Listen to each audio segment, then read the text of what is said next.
Ah, Huwag ka nang mag-aral, Ryan, anak. Hindi kaya ni Papa ang gastusin mo sa paaralan. Baon tayo sa utang at may bayarin pa ang ina mo kada linggo sa 5-6. Iyon ang pinakanakakalungkot na narinig ng batang si Ryan mula sa ama ng gabing iyon. Matapos kasi itong madiskubre na patuloy pa rin sa pagpasok ang bata sa elementarya kahit 3 buwan na itong pinapatigil. Nagalit ito at kinumpronta ang anak. Ngunit kahit papaano ay piniling maging kalmado ng ama para sa batang anak. Naiintindihan mo ba si Papa? Lubos na mabigat kapag magpatuloy ka pa sa pag-aaral. Ang bunso mong kapatid ay pinatigil na rin namin ng mama mo sa daycare. Mas mainam na tulungan mo muna ako sa trabaho upang makaahon tayo at sa ganon makapag-aral kang muli. Pero Papa, gusto ko pong mag-aral. Matataas po ang grado ko sa school at mababait din po ang mga guro ko. Huwag ka nang magprotesta pa, anak. Kapag sinabi kong hindi na, hindi na. Babala nito at nagsimula ng tumaas ang boses. Ang ina naman sa gilid na dinuduyan ang sanggol nilang bunso ay nakikinig lang at wala ring reklamo dahil iyon ang realidad para sa kanila. Salat sa pera, isang kahig, isang tuka ang kanilang pamilya. Dahil kapwa hindi nakapag-aral ay hindi rin nakahanap ng matinong trabaho ang mag-asawang si Rani at Marie. Sa 5 nilang anak, si Ryan ang panganay at meron pa silang 4 na maliliit. Nagtatrabaho bilang construction worker si Rani at kamakailan lang na sinisante sa pinagtatrabahuan kaya naman mas lalo silang nabaon sa utang at hindi na kayang pag-aralin ang mga anak. Kaya si Ryan na magtatapos na sana ng elementarya, walang nagawa kundi ang umiyak sa ama. Please po, Pa. Huwag niyo po akong patigilin sa pag-aaral. Gusto ko pong pumasok. Kahit pa tumulong po ako sa inyo o magbenta ako ng kahit ano. Basta papayagan niyo lang po ako. Ba't ba ang tigas ng ulo mong bata ka? Sarili mo lang ba talagang iniisip mo, ha? May mga kapatid ka pa at kung pag-aaral ang aatupagin mo, mahihirapan kami. Napakamasarili mo. Kayo po ang makasarili. Kung alam niyo pong hindi niyo kami kayang buhayin, sana hindi kayo naganak ng marami. Aba, anong sinasabi mo? Galit na galit si Rene sa anak at sinapok ito sa pag-alab ng galit. Wala kang respetong bata ka? Saan mo nakuha ang lakas ng loob mo na sagutin ako, ha? Hinugot nito ang anak at mariing pinisil ang balikat.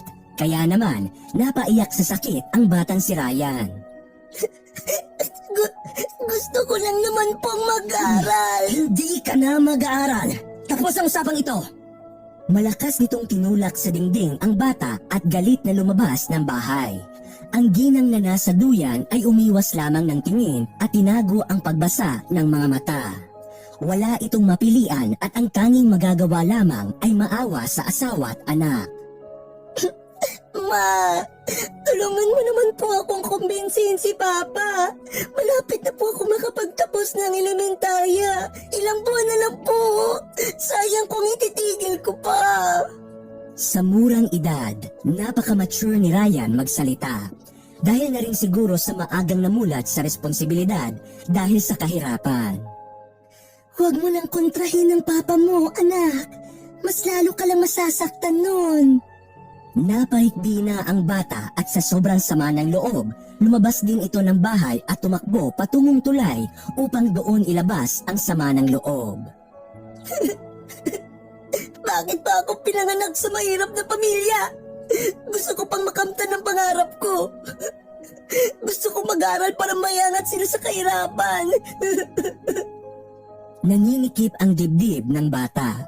Ilang oras siyang nanatili ron at siniguradong lahat ng luha ay naiiyak na niya bago napagpasyahang umuwi.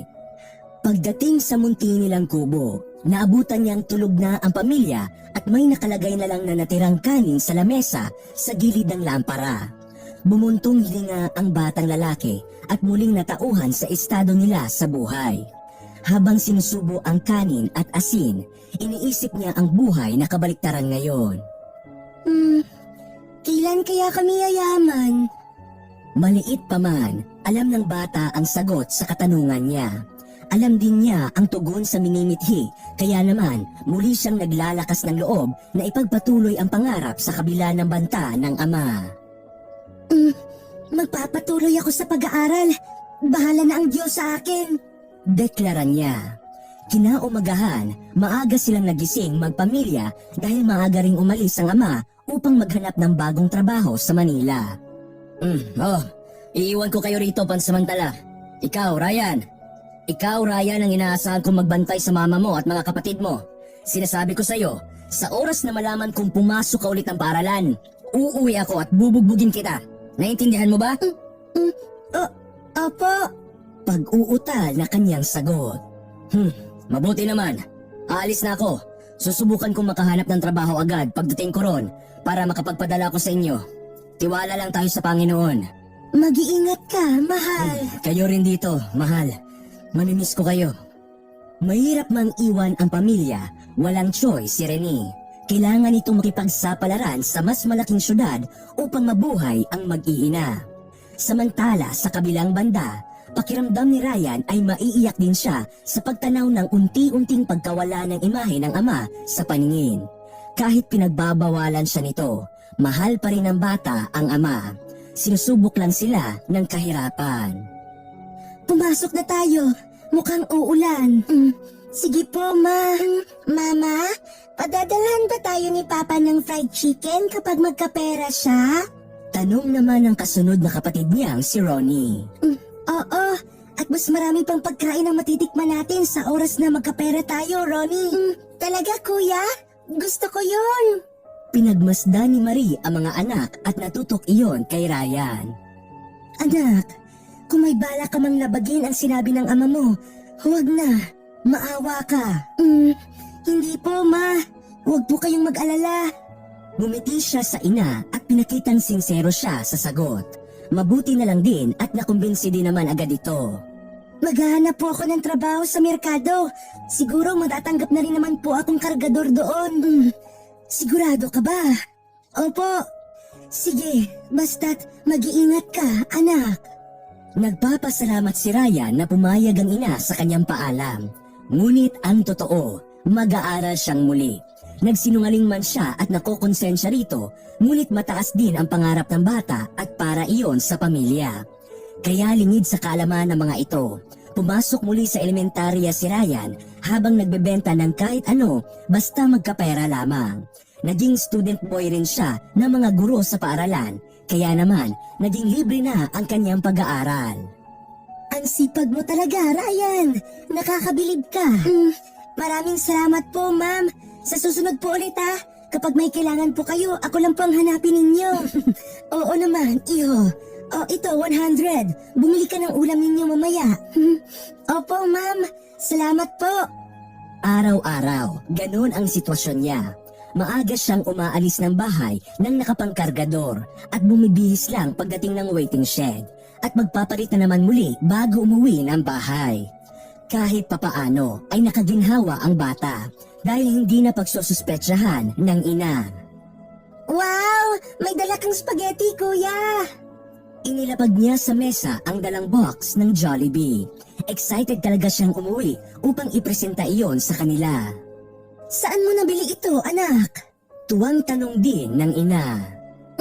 Binigyan po ako ng isang customer kanina matapos ko po siyang tulungan hakutin ang pinamili niya, Ma. Ang bait naman ng customer na yun. Oo nga po. Nangiti rin si Ryan. Nagkaroon kasi ng handaan sa karawan ng prinsipal nila at binigyan siya matapos linisin ang opisina nito. Nagsinungaling man ulit, ngunit pareho rin namang pinaghirapan iyon ng batang lalaki. Kainin na po natin ito bago pa lumamig. Natatakam na ako. Masayang pinagsaluhan na mag-iina ang spaghetti. Samantala sa kabilang banda, mag-isa lang na kumakain ng sopa si Rene habang lumilipad ang isipan sa pamilya sa probinsya. Ano kayang kinakain nila sa probinsya ngayon? Sana mas masarap pa rito sa kinakain kong sopas. Anito, 1 linggo pa lang mula nang makahanap ng trabaho ang lalaki. Kaya naman, hindi pa magawang makapadala ng pera sa pamilya. May kontak naman siya sa asawa at naikwento rito ang nangyayari sa Manila. Sana bumilis ang araw, pre, no? Para katapusan na agad ng buwan at makuha na natin ang mga sweldo natin. Gutom na ang mga naghihintay sa probinsya. Sana nga, pre. Sinabi mo pa. Sipagan lang natin lalo para matuwa ang boss natin. Mabilis ngang lumipas ang mga araw hanggang sa naging mga buwan. Nakapagpadala na rin sa wakas si Rene at si Ryan ay nagpatuloy rin sa sikretong pag-aaral. Isang buwan na lang, graduation na namin. Excited na ako. Masayang tinatahak ng batang lalaki ang daan patungo sa kanilang bahay. Katulad ng nakasanayan, may dala na naman itong pagkain para sa mga kapatid na galing naman sa binenta niyang sampagita kanina. Ikumpara sa ibang mga araw, mas excited umuwi ang bata ngayon dahil may ibabalita. Ronnie, Tanet, nasaan na kayo? Nandito na si Kuya. May dala akong fried chicken. Ngunit nagtaka ang bata nang walang tumugon sa kanya. Pagpasok sa bahay, wala roon ang ina at mga kapatid. Nasaan kaya sila? Ryan, ikaw ba yan? Napalingon siya nang marinig ang boses ng kanilang kapitbahay. Ako nga po, Tia. Lumabas siya at nakita ito. Nakita niyo po ba sila, Mama? Wala po sila rito ngayon. Takang aniya at hindi alam kung saan ang mga ito pumunta. Hindi rin naman kasi palagala ang ina at umaalis lang sa tuwing nagpapadala ang ama. Ngunit hindi pa katapusan kaya imposible iyon. Mabuti at nandito ka na. Dinala kanina sa ospital ang kapatid mong si Ronnie. Ano po? Nagulantang ang bata at umawang ang mga labi. Nanginig ang kapatid mo kanina at nag-uumapaw ang lagnat, kaya inutusan na namin ng mama mong dalhin sa ospital. Ang iba mo namang kapatid ay nasa bahay.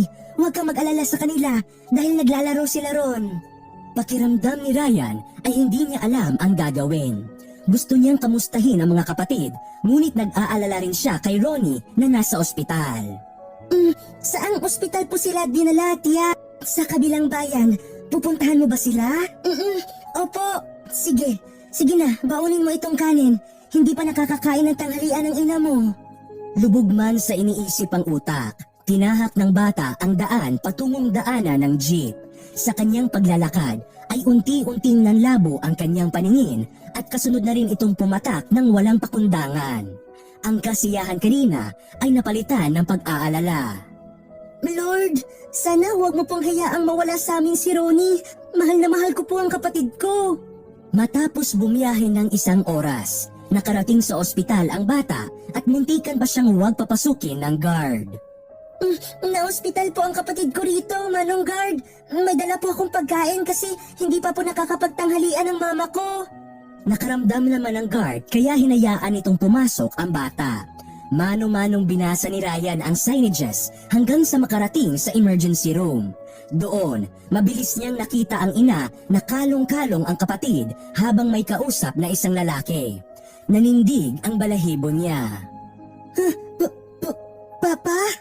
Wala pa mang 1 segundo, mabilis nang lumingon si Renee sa anak nang marinig ang boses nito.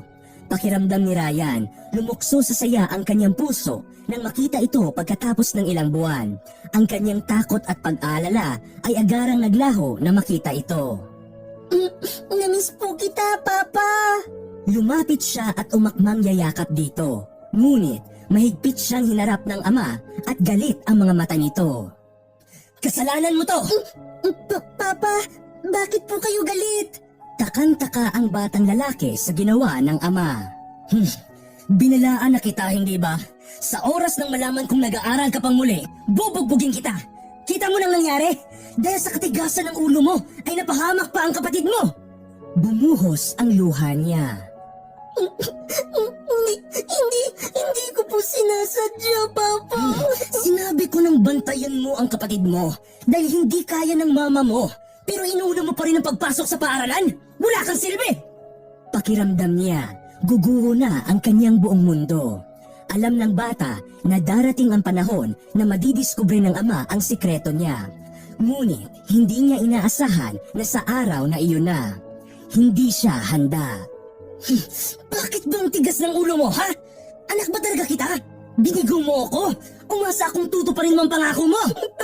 Pasensya na po. Huwag kang humingi ng pasensya dahil malalagot ka pa rin sa akin sa oras na makalabas kayo ng ospital. Ryan! Niyakap ng kaba ang puso niya. Ngunit gayon pa man, huminga ng malalim ang bata at dinukot ang isang nakatiklop na papel sa kanyang bulsa. Inilahad niya iyon sa ama. Ano yan? Buksan mo po, Pa. Basahin mo po. Nagtataka man, kinuha ni Renee ang papel at binasa iyon. At hindi pa man nakakalahati, umawang ang labi nito at nanlaki ang mga mata. Alam ko pong ilang beses niyo akong pinagbawalang mag-aral dahil hindi niyo kaya. Kaya lalo akong nagsumikap upang mapatunayan sa inyo na kaya ko. Hindi ko ito inaasahan. Anong nakasulat, mahal? Kahit ang ina niya ay nakuryuso na rin sa nakasulat sa papel at inagaw iyon sa asawa. Gaya ng reaksyon ni Rene, nasapo ni Marie ang labi at maluhaluhang inangatan ng tingin ang panganay na anak. Gusto ko pong patunayan sa inyo na hindi adlang ang pag-aaral, ngunit isa itong instrumento upang magtagumpay ang isang tao. Ang edukasyon ang magsisilbing batayang bato sa pag-angat ng buhay ng nakakarami. Kaya sinikap kong maging valedictorian upang magkaroon ng full scholarship na masusuportahan ako at hindi na kayo mahihirapan sa pagpapaaral sa akin. Tila ba musika iyon sa pandinig ni Rene. Ang galit sa puso nito ay biglang natunaw at napalitan ng hindi maipaliwanag na kagalakan para sa anak. Niyakap din ang lalaki ng konsensya sa naging aksyon at natauhan na. Narinig mo yun? Valedictorian ang panganay natin, mahal. At nakakuha rin siya ng full scholarship mula sa gobyerno. Proud na proud ako. Nang makita ang inang umiyak, naiyak na rin si Ryan at ganun din si Rene. Hindi ko alam. Akala ko sinasayang mo lang ang oras mo sa pag-aaral, anak. Hindi ko alam na seryoso ka at matalino. Opo, ma. Para po to sa inyo. Para sa iyo upang maging proud ka sa akin. Tumulo na rin ang luha sa mga mata ng lalaki. Mabilis nitong niyakap ng mahigpit ang anak at nagsisi sa balikat nito. Patawarin mo ako, anak. Kami ang mga magulang mo. Kami dapat ang susuporta sa iyo, ngunit kami ang naging hadlang sa edukasyon mo. Sobra akong nahihiya sa ginawa ko. Okay na po yun, pa. Naiintindihan ko po kayo. Mahal na mahal ko kayo ni Mama at ng mga kapatid ko. Mahal na mahal ko rin kayo. Sobra akong proud sa iyo, anak. Pasensya na kung pinahirapan pa kita. Dahil sa pagmamalakas ng loob ni Ryan, natauhan ng ama sa prinsipyo nito at nagbago ang pananaw sa buhay. Mas lalo pa niyang nakita kung gaano nagbago ang ama nang makitang taas noo itong umakyat sa entablado upang takdan siya ng medalya at ribbons. Congratulations po sa inyo, sir. Napakaswerte ninyo kay Ryan. Napakabait na bata at sobrang matulungin. Mamimiss namin siya rito sa elementarya. Ngunit panigurado naman na panibagong achievements ang umaabang sa kanya sa high school at kolehiyo. Kung dati, inakala ni Rene na ang edukasyon ay hadlang sa pag-unlad ng kanilang buhay, doon siya nagkamali at binago iyon sa huli. Kaya, sa abot na makakaya, nagsumikap ang lalaki na tustusan ng pamilya at ang pag-aaral ng mga anak na sa huli ay hindi rin naman binigo ng Diyos dahil nakapagpatapos bilang magna cum laude si Ryan sa kursong engineering. Ang layo na ng narating mo, anak. Proud na proud kami sa'yo. Ang layo na ng narating natin, pa. Hindi lang po ako isa sa laban na ito. Kasama ko kayo. Hindi ko to makakamtan kung wala kayo ni Mama. Hindi na sila lubog sa utang. Nasa eskwelahan na rin ang lahat ng kanilang anak. At hindi na sila tumitiis sa asin at mantika bilang ulam dahil dumating na ang araw na unti-unti silang umangat sa buhay. Kung dati, nakatira lang sila sa sirang kubo, ngayon ay nakaya na nilang tumira sa bahay na bato. Welcome home, engineer! Ilang taon tayo sa abroad ah, sobrang yaman mo na! Tamang nangiti si Ryan at tiningala ang mataas na bahay na ipinatayo para sa pamilya. Hindi naman masyado. Tugon niya sa mga nakakakilalang tao. Kabababa niya lang sa taxi. Sos, mapagkumbaba ka talaga! Nag-doorbell siya sa gate at bumungad noon ang kanyang masayang pamilya. Welcome home, Kuya Ryan! Puno ng galak sa pusong sinalubong siya ng mga ito at napahalakhak din sa kasiyahan ang dating batang lalaki na ngayon ay profesional na. Ang pinapangarap lang niya noon sa tulay ay natupad na. Kaya kung may sasabihin man siya sa 12 anyos na siya, iyon ay ang... Good job and well done, Ryan. Natiis mo ang mga pagsubok noon, kaya karapat dapat kang maging masaya hanggang sa tumanda ka. Lahat ng tao ay may kanya-kanyang panahon. Huwag panghinaan ng loob kung pakiramdam mo na pag-iiwanan ka na sa buhay.